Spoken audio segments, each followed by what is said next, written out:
اعوذ باللہ من الشیطان الرجیم، بسم اللہ الرحمن الرحیم۔ السلام علیکم عزیز کیڈٹس، لیکچرز کے سلسلے میں آج ہم اپنے 5ویں باب کے چوتھے لیکچر کا آغاز کرنے جا رہے ہیں۔ اس سے پہلے تیسرے لیکچر میں ہم نے رستم پہلوان کے بارے میں پڑھا تھا اور فردوسی شاعر کے بارے میں پڑھا تھا کہ پہلوان نے اٹھ کر اس کا شکریہ ادا کیا اور گل فردوس کا ایک ترہ اس کے سر پر آویزاں کر کے دعا کی کہ الہی یہ بھی قیامت تک شگفت و شاداب رہے۔ تمام اہل محفل نے آمین کہی۔ معلوم ہوا کہ وہ بہادر ایران کا حامی شیر سیستانی رستم پہلوان ہے اور کہن سال مایوس فردوسی ہے جو شاہنامہ لکھ کر، شاہنامہ سے مراد شاہنامہ اسلام جو میں پہلے بتا چکا ہوں، شاہنامہ فردوسی لکھ کر اس کے انعام سے محروم رہا۔ یہاں آپ کو یہ بتاتا چلوں کہ شاہنامہ فردوسی کے جواب میں ہمارے پاکستانی شاعر قومی ترانہ حفیظ جالندری نے ایک نظم لکھی تھی جواب میں شاہنامہ اسلام کے نام سے، جو شاہنامہ فردوسی کا جواب ہے۔ آگے آغاز کرتے ہیں اپنے سبق کا۔ بعد اس کے ایک نوجوان آگے بڑھا جس کا حسن شباب یعنی جو جوانی کا حسن تھا نوخیز یعنی نئی کلی ہوئی کلی کی طرح، اور دل بہادر اور شجاعت سے لبریز تھا یعنی بھرا ہوا تھا، معمور تھا۔ سر پر تاج شاہی درا تھا یعنی بادشاہی والا تاج درا تھا، مگر اس سے ایرانی پہلوانی پہلو چراتی تھی یعنی سائڈ چراتی تھی۔ پہلو چراتی تھی مطلب جانب چراتی تھی، مطلب یہ کہ بھاگتی تھی۔ ساتھ اس کے حکمت یونانی یعنی یونانی حکمت۔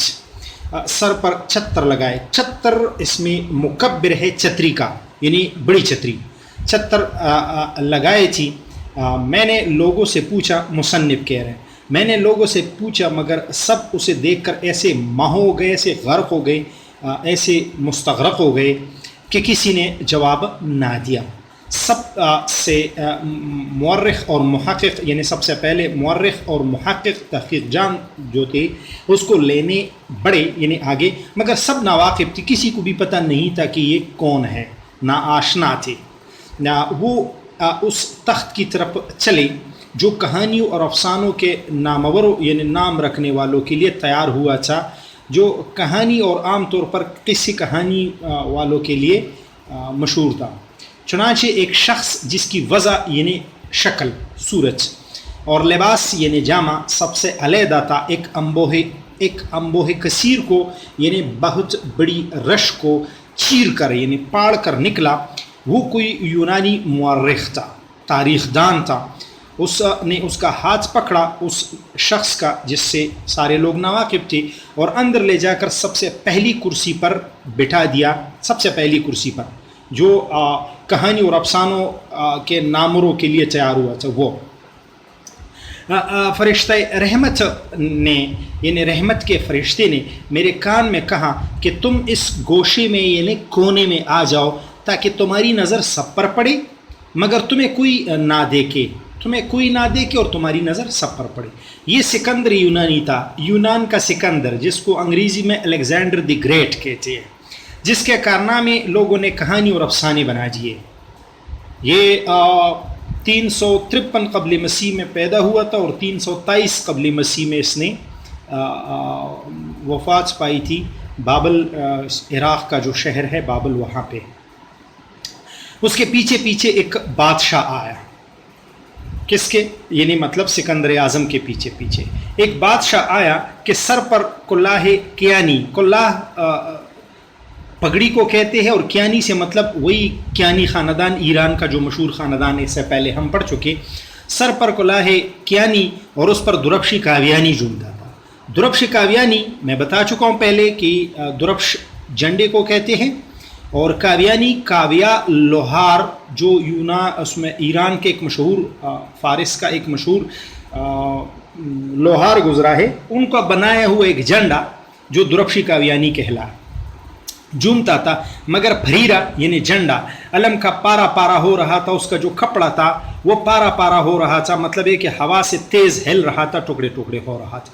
وہ آہستہ آہستہ اس طرح آتا تھا کہ گویا جیسے کہ اپنے زخم کو بچاتے ہوئے آتا ہے، جس طرح ایک زخمی بندہ آرام آرام سے آتا ہے. رنگ زرد اور شرم سے سر جھکائے تھا، رنگ اس کا پیلا تھا اور سر جھکائے ہوئے تھا. جب وہ آیا تو سکندر بڑی عظمت کے ساتھ یعنی بڑی جاہ و جلال کے ساتھ استقبال کو اٹھا اور اپنے برابر بٹھا دیا، یعنی اپنے ساتھ بٹھا دیا. باوجود اس کے جس قدر سکندر اعظم یعنی سکندر مطلب سکندر اعظم زیادہ تعظیم کرتا تھا، عزت کرتا تھا، اس کی شرمندگی زیادہ ہو جاتی تھی. وہ دارا شاہی ایران تھا، یعنی ایران کا بادشاہ تھا، جس کو داریوس دا گریٹ انگریزی میں کہتے ہیں، داریوس دا گریٹ. یہ فرسٹ ایئر میں اگر آپ کو یاد ہو تو فرسٹ ایئر میں ہم نے پڑھا تھا ابن انشا کے افسانے میں، سفرنامے میں. ابن انشا کا جو سفرنامہ تھا فرسٹ ایئر میں، شیراز اور کنارے آب رکن آباد، اس سفرنامے میں جو اقتباس تھا دنیا میرے آگے سے، آئی تھنک میرے خیال میں دنیا میرے آگے، اس سفرنامے سے یہ اقتباس تھا. اس میں داریوس کا ذکر ہے، یعنی دار اعظم کا ذکر ہے جو سکندر اعظم سے لڑا تھا اور شکست کھائی تھی اس نے. بعد اس کے جو شخص آیا، یعنی دار اعظم کے بعد جو شخص آیا، اگرچہ وہ سادہ وضع تھا، یعنی شکل سے سادہ تھا، مگر قیافہ روشن، قیافہ چہرے کو کہتے ہیں، اس کا چہرہ روشن تھا اور چہرہ فرحت روحانی سے شگفتہ نظر آتا تھا، روحانی فرحت سے یعنی تازگی سے تازہ نظر آتا تھا. جو لوگ اب تک آ چکے تھے ان سب سے زیادہ اعلی رتبے کے لوگ اس کے ساتھ تھے. اب تک جتنی بھی لوگ آ چکے تھے ان سب سے زیادہ اعلیٰ مرتبے کے لوگ اس کے ساتھ تھے. اس کے داہنے ہاتھ پر یعنی دائیں ہاتھ پر افلاطون تھا، یہ یونان کا ایک مشہور فلسفی گزرا ہے، اور بائیں ہاتھ پر جالینوس، یہ ایک یونان کا ایک مشہور حکیم گزرا ہے. اس کا نام سقراط تھا. وہ جو شخص آیا اور یہ جو دو لوگ ان کے دائیں بائیں تھے، وہ اس کا نام سقراط تھا. یہ بھی ایک یونانی فلاسفر گزرا ہے، اور اس سے پہلے ہم سقراط سبق پڑھ بھی چکے ہیں، مہدی افادی والے اس میں موضوع میں. چنانچہ وہ بھی ایک مسند پر بیٹھ گیا. لوگ خیال کرتے تھے کہ ارسطو اپنے استاد یعنی افلاطون سے دوسرے درجے پر بیٹھے گا، یعنی افلاطون سے تھوڑے اس میں نچلے درجے پر، پیچھے درجے پر بیٹھے گا. مگر اس مقدمے پر یعنی اس کاروائی پر چند اشخاص تکرار کرتے نظر آئے، یعنی مطلب بحث مباحثہ کرتے نظر آئے کہ ان کا سرکردہ خود ارسطو تھا، یعنی ان کا جو سرغنہ تھا یا جو رہنما تھا وہ خود ارسطو تھا. اس منطق زبردست یعنی زبردست منطق نے کچھ شوخی، مطلب سقراط نے کچھ شوخی اور کچھ سینہ زوری سے مگر دلائل زبردست یعنی زبردست دلائل اور براہین معقول یعنی معقول براہین کے ساتھ، براہین برہان کی جمع ہے، دلائل کو کہتے ہیں، کے ساتھ سب اہل محفل والوں کو قائل کیا، یعنی مطمئن کیا کہ یہ مسند یعنی یہ کرسی میرا ہی حق ہے، یہ میرا. ایک گروہ کثیر یعنی کثیر گروہ بادشاہوں کی ذیل میں زمرے میں آیا. چند جبہ و عمامہ یعنی مطلب جبہ اس میں بڑے اس میں چوغی کو کہتے ہیں اور امامہ پگڑی کو کہتے ہیں، اور طبل و دمامہ یعنی مطلب ڈول باجے ساتھ رکھتے تھے، مگر ساز و سامان ہوتا ہے موسیقی کا، مگر باہر روکے گئے کیونکہ ہر چند ان کے جبے دامن قیامت سے بندھے ہوئے تھے. ان کے جو چوغے تھے وہ اتنے لمبے تھے کہ دامن قیامت سے بندھے ہوئے تھے، اور امامے ان کے جو پگڑے تھے گنبد فلک کا نمونہ تھے، یعنی بالکل آسمان تک پہنچے ہوئے تھے، بہت اونچے تھے، مگر اکثر ان میں طبل تہی کی طرح، جس طرح طبل یا ڈول اندر سے خالی ہوتا ہے کی طرح اندر سے خالی تھے، کھوکھلے تھے. چنانچہ وہ شخص اندر آنے کے لیے، دو شخص اندر آنے کے لیے منتخب ہو گئے. اس گروہ میں سے دو شخص ان کے ساتھ انبوہ کثیر یعنی ایک بہت بڑی تعداد علماء عالم کی جمع اور فضلاء فاضل کی جمع کا ہو گیا. پہلا بادشاہ ان میں ہارون رشید اور دوسرا مامون رشید تھا. یہ عباسی خاندان کے جتنی بھی بادشاہان تھے وہ سارے آ گئے، لیکن ساروں کو روکا گیا، اور صرف 2 اس میں سے ہارون رشید اور مامون رشید جو اپنے زمانے کے بہت بڑے عالم دادا حکیم گزرے ہیں، علم دادا حکیم گزرے، جنہوں نے علم اور علوم و فنون کی بڑی اس میں سرپرستی کی، اور علماء اور فضلاء کی بڑی عزت رکھی. تھوڑی دیر گزری تھی کہ ایک تاجدار یعنی تاج رکھنے والا مطلب بادشاہ سامنے سے نمودار ہوا. ولایتی یعنی مطلب باہر ملک کا. استخوان اسکیلیٹن یعنی ہڈیوں کا جو ڈھانچہ ہوتا ہے اس کو کہتے ہیں استخوان. اور ولایتی لباس یعنی باہر کا لباس پہنا تھا، اور جامہ خون سے قلمکار تھا. جامہ جو اس کا تھا، لباس خون سے قلمکار تھا، خون سے رنگا ہوا تھا. ہندوستان کے بہت سے گرا بہا یعنی قیمتی زیورات اس کے پاس تھے، مگر چونکہ ناواقف تھا یعنی ان زیورات کو پہننے کا ہنر نہیں آتا تھا اسے، اس لیے کچھ زیور ہاتھ میں لیے تھے، کچھ کندھے پر پڑے تھے. وہ محمود غزنوی تھا یعنی سلطان محمود غزنوی تھا، جس نے ہندوستان پر 17 حملے کیے تھے. بہت سے مصنف اس کے استقبال کو پڑھے، مگر وہ کسی اور کا منتظر اور مشتاق معلوم ہوتا تھا. کسی اور کا انتظار کرنے والا اور مشتاق یعنی اشتیاق رکھنے والا شوقمند شائق معلوم ہوتا تھا. چنانچہ ایک نوجوان حور شمائلی حور جیسی خوبصورتی رکھنے والا آیا اور فردوسی کا ہاتھ پکڑ کر محمود کے سامنے لے گیا. فردوسی شاعر کا ہاتھ پکڑ کر اسے محمود غزنوی کے سامنے لے گیا. محمود نے نہایت اشتیاق اور شکر گزاری سے اس کا ہاتھ پکڑا. اگرچہ برابر بیٹھ گئے، مگر دونوں کی آنکھیں شرم سے جھک گئی. ایک نوجوان ایک عجیب ناز و انداز سے مسکرایا اور چلا گیا. وہ ایاس تھا یعنی سلطان محمود غزنوی کا جو غلام تھا.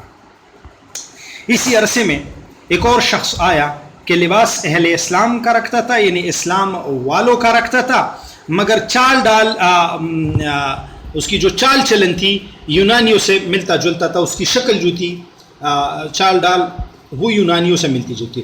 اس کے داخل ہونے پر شعراء تو الگ ہو گئے یعنی مطلب ایک سائٹ پہ ہو گئے، مگر علماء و فضلاء میں تکرار، عالم اور فاضل جو تھی ان میں تکرار یعنی باس مباحث اور قیل و قال، وہی باس و مباحثے کا غل ہوا، شور ہوا.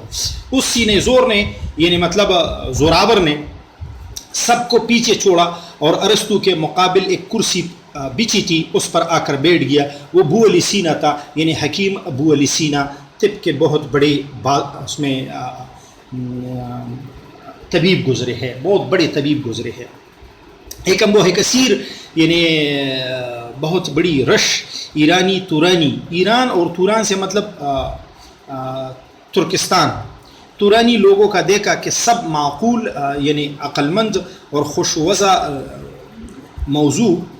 معقول موضوع اور خوش وضع یعنی خوش شکل معلوم ہوتے تھے، مگر انداز ہر ایک کے جدا جدا تھے. بعض کے ہاتھوں میں اجزاء یعنی ٹکڑے اور بعض کی بغل میں کتاب تھی کہ اوراق یعنی اوراق ورق کی جمع صفحات. ان کے نقش و نگار سے گلزار تھے یعنی بالکل باغ ہو گئے تھے. وہ دعوے کرتے تھے کہ ہم معنی و مضامین کے مصور ہے یعنی تصویر بنانے والے ہیں. ان کے باب میں یعنی ان کے بارے میں بڑی تکراریں ہوئی.